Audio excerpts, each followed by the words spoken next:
سوائے چند ایک کہ چلیں علماء حضرات جمعہ والے دن کچھ دیر کے لیے، وہاں بھی مرد حضرات ہوتے ہیں، ہماری بہنیں خواتین بچیاں تو وہاں پہ نہیں ہوتی، تو وہ کچھ کام کسی جگہ پہ ہوتا ہے۔ اب اس کے پیچھے ایک بہت بڑا سبب ہے کہ آج انسان اس قرآن کے ذریعے سے کسی کو ڈراتا کیوں نہیں ہے۔ اس کے لیے آپ نبی کریم صلی اللہ علیہ وآلہ وسلم کے مبارک زندگی اور مبارک سیرت کو دیکھیں۔ 40 سال تک آپ نے کوئی دعوت اور تبلیغ کا کام نہیں کیا، آپ نے نبوت کا اعلان نہیں کیا۔ پورا مکہ آپ کے ساتھ، مرد، عورتیں، بچے، بوڑھے، جوان، سب کے سب آپ سے بہت محبت کرتے تھے۔ ہر بندہ آپ سے بات کر کے، آپ سے گفتگو کر کے، آپ کے ساتھ تجارت کر کے، آپ کے ساتھ رشتے قائم کر کے وہ خوش ہوتا تھا اس بات سے کہ میرا محمد بن عبداللہ ان کے ساتھ یہ لین دین ہے، وہ میری تجارت کرتے ہیں، وہ میرے ساتھ اٹھتے ہیں، وہ میرے دوست ہیں، وہ ان کے لیے رشتہ داریاں بھی قائم کرنے کے لیے تیار تھے، رشتے دینے کے لیے بھی تیار تھے، اور آپ کی بات صادق اور امین، آپ کے پاس امانتیں رکھتے تھے اور آپ کو سچا کہتے تھے۔ پورے دیکھیں مکہ میں آپ مشہور تھے صادق اور امین، لیکن جیسے ہی آپ نے انظار کا کام کیا، آپ نے کہا لا الہ الا اللہ، 307 بتوں کو چھوڑ دو، ایک خدا کو مانو، اور دیکھو تم جو دنیا میں اعمال کر رہے ہو اس کا آخرت میں تم نے حساب دینا ہے، اور طریقہ وہ کامیابی کا ہے جو محمد رسول اللہ صلی اللہ علیہ وآلہ وسلم کے نقش قدم اور سیرت ہے، تو سارے کے سارے آپ کے خلاف ہو گئے۔ وہ قریبی محبت کرنے والے رشتے جو آپ کے لیے جان نچھاور کرتے تھے، جب آپ دین کی بات نہیں کر رہے تھے، توحید کی بات نہیں کر رہے تھے، قرآن کی بات نہیں کر رہے تھے، انظار کی بات، ڈرانے کی بات نہیں کر رہے تھے کہ دیکھیں اس برائیوں کا انجام بہت برا ہوگا اور اچھائیوں کا انجام بہت اچھا ہوگا۔ اب جو عقل والے تھے، جو سمجھ والے تھے، جو یہ سمجھتے تھے کہ اس دنیا میں کسی بھی اچھائی کا کوئی بدلہ دے ہی نہیں سکتا اور کسی برائی کا کوئی بدلہ دے ہی نہیں سکتا، آج بم دھماکے ہوتے، اتنے لوگ مر جاتے ہیں، کیا کر سکتے ہیں اگر وہ بندہ پکڑا جائے تو؟ ایک پھانسی، اس سے اوپر ہم کچھ بھی نہیں کر سکتے دنیا میں۔ قیامت والے دن انصاف ہوگا، ان لوگوں کے ساتھ کتنے لوگ افیکٹ ہوئے ہوں گے، کتنے بچے یتیم ہوں گے، کتنی خواتین بیوہ ہوئی ہوں گی، اور کتنے لوگوں کا آنے والا مستقبل انہوں نے تباہ کیا ہوگا۔ یہ سارا انصاف آخرت میں ممکن ہے۔ جن کے ذمے جن کے ذہن میں یہ چیز تھی، انہوں نے آپ کی دعوت کو قبول کیا، اور جو اس دنیا کی میں کھو کے رہ گئے تھے، سب کچھ سمجھتے تھے، انہوں نے آپ کی دعوت کو ٹھکرا دیا اور آپ کے خلاف ہو گئے۔ تو یہاں آج بھی علماء ہمارے وہ میٹھی میٹھی باتیں کر کے ہمیں سنا رہے ہیں، لیکن انظار کا کام نہیں کر رہے، کیونکہ اگر کسی کو بتائیں کہ بھائی یہ آپ شرک کر رہے ہیں، یہ کام آپ نے نہیں کرنا، یہ دیکھو قرآن کی آیات ہیں، یہ نبی کریم صلی اللہ علیہ وسلم کی حدیث ہیں، وہ آپ سے لازماً ناراض ہوگا۔ آپ کسی کو بتائیں آپ یہ غلط کام کر رہے ہیں، یہ گناہ کا کام ہے، آپ کی کمائی حرام کی ہے، آپ ڈیوٹی پوری نہیں کرتے، آپ اپنی ذمہ داری پوری نہیں نبھاتے، آپ تاجر ہیں تو آپ کم تولتے ہیں، آپ تاجر ہیں تو آپ قسمیں کھا کے مال بیچتے ہیں، دوسرے دن وہ آپ سے کبھی بولے گے بھی نہیں۔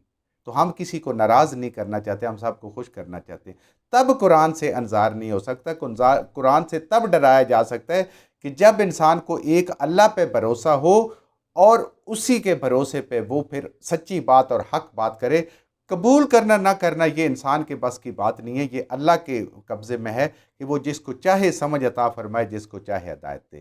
آج ہم قرآن کے ڈرانے سے دور اس لیے ہیں کہ سب سے پہلی بات ہے کہ ہمیں قرآن کا پتہ ہی نہیں ہے، پھر ہم آگے بچوں کو کیا بتائیں گے؟ اور جن کو پتہ ہے وہ بھی کسی کو ناراض نہیں کرنا چاہتے، وہ ایسی باتیں کرنا چاہتے ہیں کہ ان کو فالوور بھی زیادہ ملے، ان کو ویور بھی زیادہ ملے، اور ان کو لوگ پسند بھی زیادہ کریں اور ان کی عزت بھی زیادہ کریں۔ یہ بالکل وہی عزت ہے، میں بالکل صحیح بات آپ سے کر رہا ہوں کہ جو نبی کریم صلی اللہ علیہ وآلہ وسلم کی 40 سال نبوت کے اعلان سے پہلے تھی، وہی محمد تھے، وہی صادق اور امین تھے، وہی بہترین انسان تھے، خوبصورت عادات والے تھے، ساری باتیں موجود تھی، لیکن ایک قرآن کی وجہ سے لوگوں کو جب ڈر سنانا شروع کیا، آپ دیکھیں مکی جتنی صورتیں ہیں سب کا قیامت کا ذکر ہے، آخرت کا ڈر ہے سنانا کیا، سب آپ کے خلاف ہو گئے۔ 13 سال کی محنت میں 140 لوگ مسلمان تھے مکہ میں تقریباً، باقی سب آپ کے خلاف تھے۔ یہ تو بعد میں اللہ تعالیٰ نے پھر مدینہ میں جا کے، وہ بھی امتحانوں کے بعد، پھر اللہ نے کامیابی عطا فرمائی۔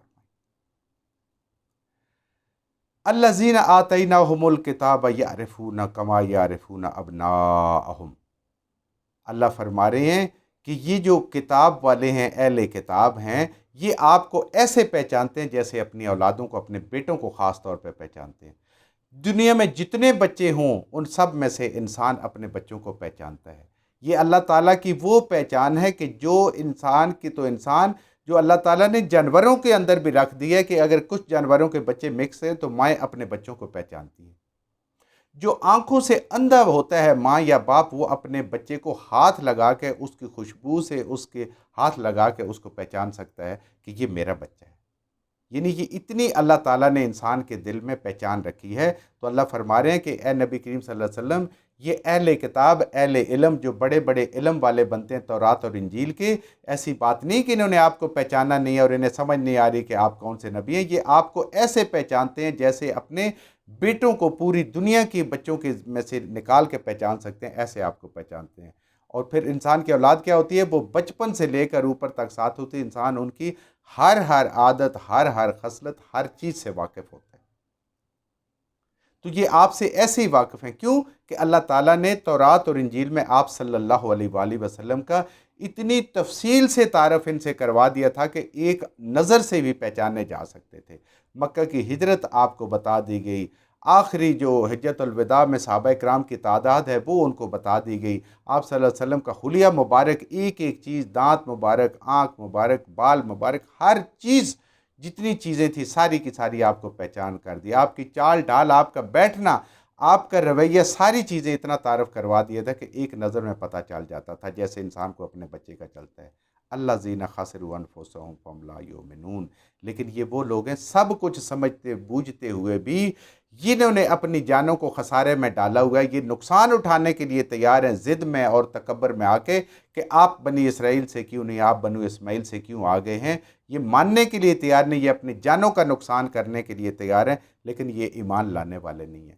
آج بھی ہم دیکھیں کسی کو قرآن کی بات بتائیں، وہ پھر قرآن سے ڈرانے کی بات آ گئی، اور کسی کو نبی کریم صلی اللہ علیہ وسلم کی سیرت اور حدیث کی بات بتائیں تو وہ سب سے پہلے اس کو پرکھتا ہے کہ جس گروہ سے میرا تعلق ہے ان کا اس کے بارے میں کیا خیال ہے۔ وہ اپنے علماء سے تصدیق کرتا ہے کہ میں نے اس کو ماننا ہے یا نہیں ماننا۔ اس سے بڑا دنیا میں شرک کیا ہوگا؟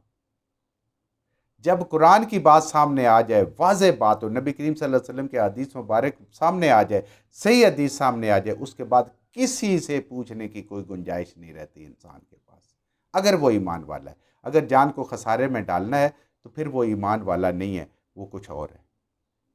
جو کچھ ہم نے صحیح صحیح پڑھا، اللہ ہمارے ذہنوں میں، دلوں میں بٹھا دے۔